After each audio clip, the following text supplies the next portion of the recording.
I love to read articles about life lessons from people that are in their 30s and 40s because I'm significantly past that. So if I haven't learned those lessons by now, I better pay attention and start learning them.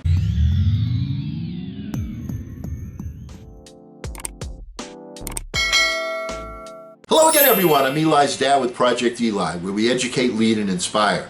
And I'm referencing an article called Life Lessons I Hope I Learned by 40-something as a 30-something man.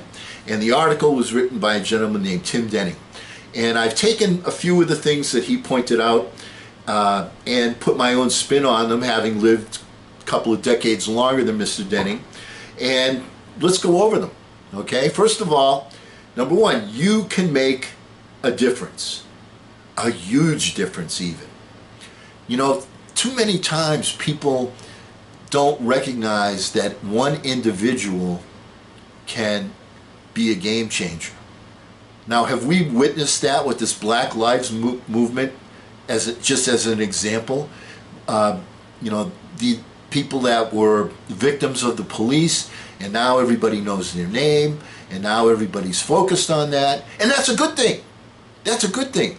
One life can make a major difference. One vote can make a major difference.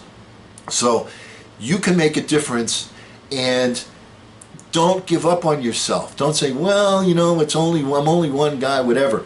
Speak up, examine, get excited, take action. You can start whenever. You know, there are too many people, especially people in my age bracket, that say, well, it's kind of too old, can't do anything, it's too late. And you know what the biggest thing that bothers me is when I see people, and everything, when you call somebody younger, that's relative to how old you are, all right? Right now, when I see somebody that's younger, my son Eli might say, boy, he's an old guy already, all right? So everything's relative to the actual age that you are now.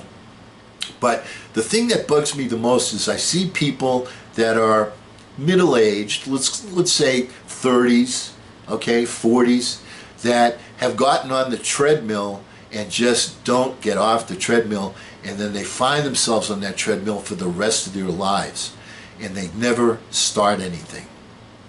People, you can start something. I mean, take a look at me, all right? Here I am, I'm an old guy.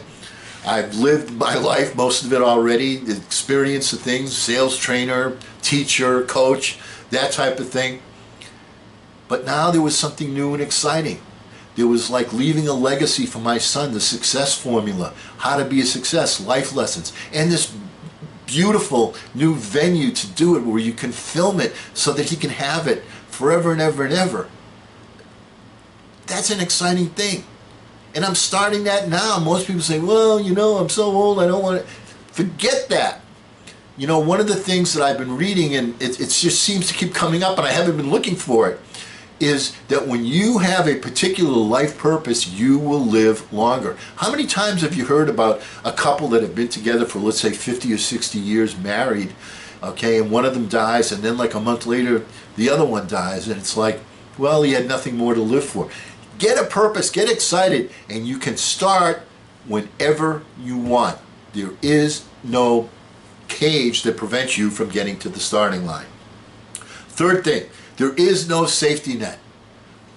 My goodness, if we haven't learned that in this pandemic, those of you that had, oh, I've got the dream job, I got the dream this, and so on, and this is a great place to work, and then those places went out of business. There is no such thing as a safety net. Everybody works on commission. One of the first conversations I had with Eli's mom was she asked me, work-wise, you work on commission? I said, yeah. She said, oh, I would never work on commission. I said, I would never not work on commission, because then you're getting paid for what it is you're actually doing. You're not getting paid for your time.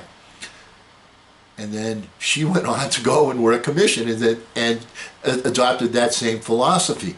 So there's no safety net. When you can count on yourself, that is a key thing.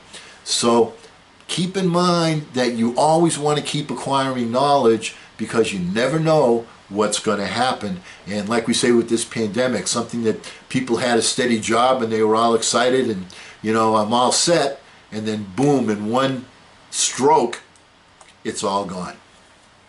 Fourth thing, the pleasures of children. All right, Eli, I'll admit it. I love you, okay? And there's nothing that gives me greater pleasure than having you achieve, having you be happy. You know, when you were a young puppy, the thing that I enjoyed the most was making you laugh, even before you could speak. I loved making you laugh. Now, you know, I love watching you perform. I love watching you play ball. I love watching you excel in school. Once again, let me say that again, Eli.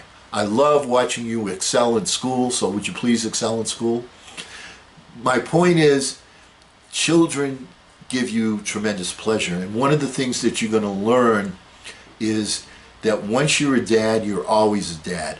I remember when I was living in California, I was already like a divisional vice president with a big company, and I would come to the Boston area to drive up to Maine where I go for my week, and my dad was there, and he would wait up for me. You know, I would stay a day or two there and go out and see some friends locally before I went up to Maine, and he would wait up for me. I'd take the car, you know, and then once I drove the car in the driveway, I'd see the light go off and he would be asleep. But once you're a dad, you're always a dad.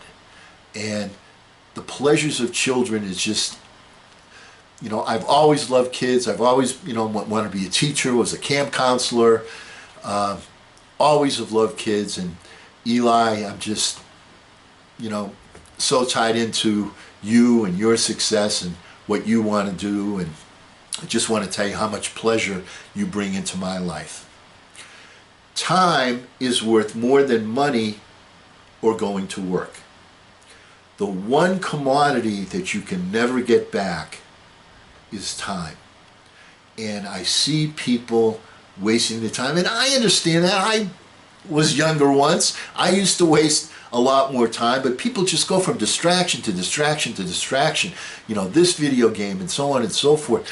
You know, and you may say that, you know, me watching all my basketball games is, and you'd be partially true, but the point is, that's not the bulk of my day. That's sort of the reward of my day. That's something I look forward to reward myself. You know, as opposed to making that your quote-unquote occupation, all right? So many people have distraction as their occupation, and then they wonder why they're not achieving anything. Recognize that the most valuable commodity that there is time.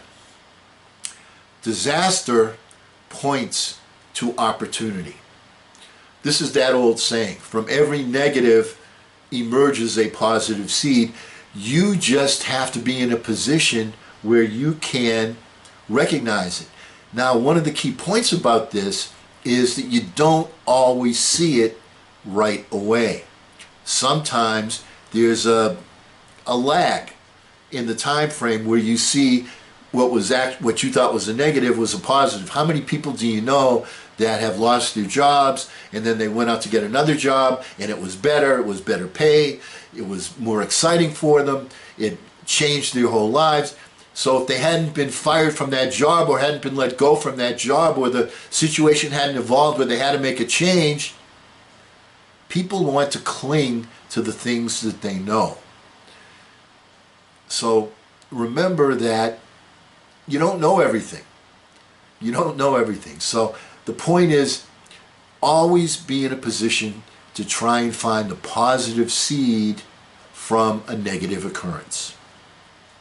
The nuances hold the beauty.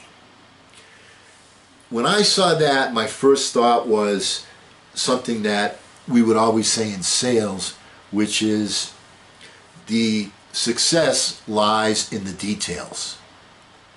And that's really true. I mean, it's the little nuances, the little things. So that's one of the reasons, as an example, that when you want to, read a book, let's say Think and Grow Rich, which is a tremendously good book. Everybody should read it. Everybody should read it multiple times. I still read it to this day, and I find new things all the time. Why? Because I've advanced a little bit each time I read it, and then I go, oh, that's what he meant. That's what, okay, so I get a new discovery. My point is, you don't want to get the Cliff Notes or the shortened version or somebody's, summary of the book. You want to read the whole book. It's like looking at the Sistine Chapel, looking at the ceiling, and you're just looking at a photograph. You want to see the whole thing. It's the nuances that hold the beauty. It's the success lies in the details. So don't always go looking for shortcuts. That's the point. Shortcuts take away from your success. And if you want to be a master at something, what makes somebody a master is the little nuances, the little details that they're able to use. Here's one for you, Eli. Parents are right about a lot. When you're younger, and I was as guilty as anybody, it was like, oh, he doesn't understand, he can't put himself in my shoes, things are so different today, so on and so forth. They are, okay, no question. I mean, certainly technology is different today, but individual feelings, things about relationships, ways to move forward. The way I like to say it is, technology changes, but principles remain the same. So essentially, years ago you'd go to a video store to rent a movie. Now you get on and you do Netflix or some other place and you just have them send it to you digitally. But the purpose is still the same. You're still doing that to watch a movie, aren't you? You follow what I'm saying? So the result that you're seeking is the same, but the technology's changed a little bit. Your parents know a little bit about what it is about the principles. And more often than not, they are correct. So, and what's really unfortunate about that is you will say that yourself, but you'll only say it 10 or 15 years after it could have made a difference in your life. You say, you know what? He was right or she was right. And I should have paid more attention, but I didn't because I was such a big shot. I was a know-it-all. And when you have, kids that are teenagers or people in their early 20s, they have a whole bunch of information. What they don't have is life experience. And the experience is what enables people to put these principles together so that they can give you some worthwhile advice. That's, by the way, my intention with this series, Project Eli, is to take the benefit of the knowledge and the experience and try and help you to jump a couple of notches so that you can speed up your growth. The smarter you become, the less you speak. You find yourself in situations where you hear people talking and they're talking out of their backside. One of the things that I remember was one time I was in San Francisco and I was having dinner with somebody that, I lived in Santa Cruz, this guy lived in San Francisco, so we decided to meet. He picked out the restaurant and we went to this nice restaurant. It was a guy that lived across the street from me when I was a kid, in the Boston area, and here we were both in California. So he let me know he was coming out, so went to San Francisco to spend time with him, and he was there with his significant other, and I had my significant other, and we were there. And there's a guy at another table in the restaurant, and he's smoking a cigar. And, the people are, and this was in the days, long ago, before when you could still smoke at the table and so on and so forth. And he's smoking a cigar.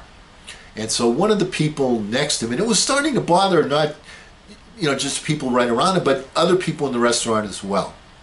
And so a lady at one of the tables said, "Excuse me, sir, could you do me a favor and put out your cigar while I'm eating?" And then the guy just went off. I have every right to smoke a cigar, so on and so forth. And he started yelling and screaming and, calling the people names and, you young people are this and so on and so forth. And then, the management came up and they said, sir, this is a restaurant and food, the taste of the food, could you please put out your cigar? And then the guy just went on and on, louder and louder, And so finally I turned to the guy and I said, you know what? The fact that you're louder doesn't make you more right. It just makes you more obnoxious. And everyone in the restaurant started to clap. All right. And then the guy got up and he left. So, I sat there, I watched it, I listened to it, and then I said, hey, bro, okay, get rid of the cigar because you're ruining everybody's meal. All right. So those are the things that I wanted to talk about. Once again, I shout out to Tim Denning. The article is Life Lessons I Hope I Learned by 40-something as a 30-something man. So he's not quite to 40 yet. And just to quickly review them, you can make a big difference. You can start whenever. There's no safety net. The pleasures of children. Time is worth more than money you're going to work. Disaster points to opportunity. The nuances hold the beauty. Parents are right a lot of the time, and the smarter you become, the less you speak. And because we will never end a meeting on a philosophical note, let's all get out there and charge! I'm Eli's dad.